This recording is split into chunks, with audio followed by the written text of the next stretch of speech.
Hello, welcome back to the channel. And I wanted to get into on why peace feels boring and how sometimes we don't even trust it. And so I'm just so excited to be here with you.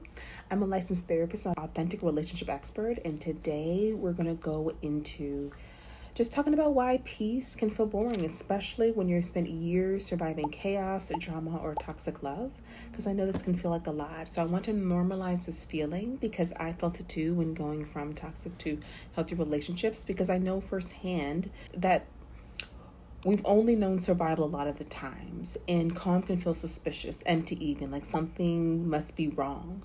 But when I tell you this, that peace is not boring, it's just unfamiliar. And there's times where I didn't even look up what this even meant.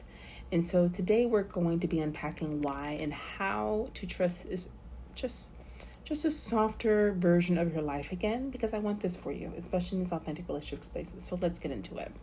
And so first I want to get into in this just segment here is what chaos teaches us. So understand that I talked about some emotional unavailable video as well, but if you grew up in emotional highs and lows, maybe in your family or early relationships, your nervous system got trained to stay on alert. So you learn to anticipate tension, right? You associate love with adrenaline. So it just felt like a roller coaster constantly going on in your life. And a lot of times you possibly measured connection from intensity instead of this kind of security. So now when peace enters the room, it feels underwhelming. You might find yourself thinking, right, why don't I feel butterflies, right? Or why does this feel too quiet? Why am I craving something more dramatic? It's because your body is used to it. Okay, and we want to get you into a feeling where peace is your baseline, is my overall goal. And so let me be clear, that's not that something's wrong with your peace. It's because your body still thinks that chaos equals connection, and it doesn't. And so in this segment here, we're going to go into why peace feels uncomfortable. Because here's what I tell my clients, and I'm telling you just in our community and the channel. Make sure you subscribe, follow for more. Your nervous system doesn't crave what is healthy, it craves what's familiar. And so when you finally meet someone calm, when your schedule slows down, when no one is yelling, walking out, love bombing, or pulling away, you might feel bored or unsafe in it because your mind is used to that roller coaster. And so because your body is waiting for the other shoe to drop, and a lot of times we brace ourselves for this other shoe to drop when nothing is dropping, you're allowed to feel peace. So this is where the real healing begins within this. So because understand that peace is like a muscle you haven't used in years, especially when coming in those relationships.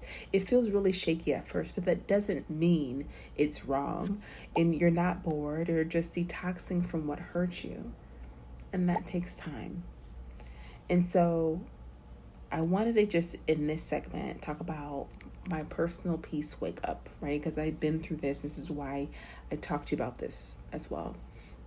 Because when I think about it, not too long ago, I was sitting in a relationship that looked peaceful. No yelling, no drama. But I kept myself, I just kept asking myself, why does this feel off?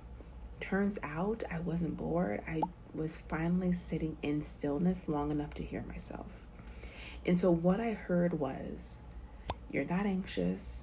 You're just not performing anymore. You're not under attack. You're just allowed to breathe.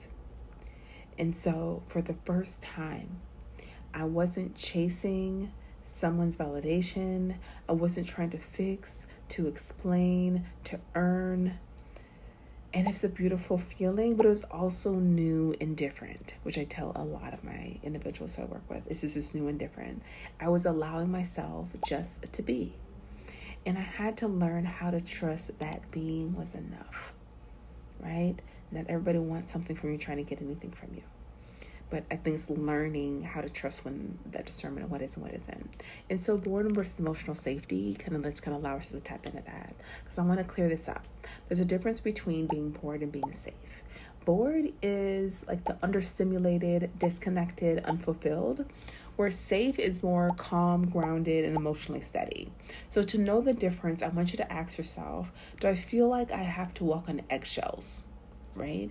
And you can write these questions down, or you can figure out how you want to do this, right? Just say it to me. You can also, do I feel seen or do I just feel tolerated? Or am I trying to create a problem because I'm uncomfortable with stillness? Like being able to ask yourself these things. Because if you're safe but uncomfortable, stay a little longer. Let your body learn that calm isn't danger, that love doesn't have to be chaos. So I want the last thing to be just how to build a relationship with peace.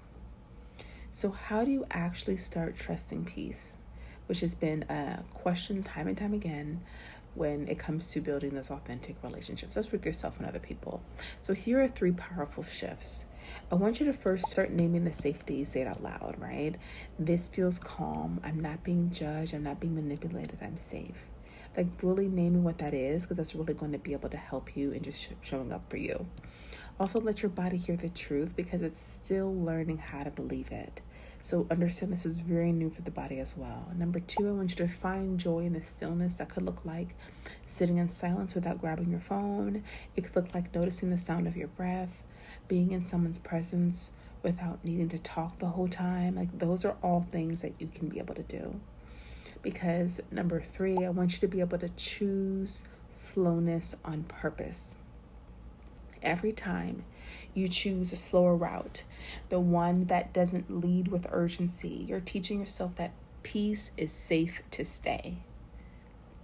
Okay? So understand you deserve peace that stays. So here's what I want you to know before you click away. Peace isn't boring. Peace is brave, especially if you've lived most of your life in survival mode, which can feel like a lot because you're constantly tense and waiting for the next shoe to drop, like we talked about earlier. The relationships that feel steady might feel weird at first. The days that feel calm might feel empty. But what you're feeling, that space, that softness, I want you to understand that that's freedom. And the more you allow it, the more you'll start to crave it, not chaos. Because I want you to know that you deserve a life that doesn't require you to lose yourself. Let peace be the new normal for you, right? And this is what I strive for. You know, when we have these talks here, if this spoke to you in any way, make sure to subscribe, share, comment below, like, so I know exactly the things that you like to hear, and just be able to share this with someone who's learning how to receive peace too, because I know this can be different for a lot of people. I think we're so used to being in struggle, so it's allowing yourself to be in peace. Your healing is allowed to be soft, and your peace is allowed to be yours. I hope you have a wonderful day, and I'll talk soon. See you next time.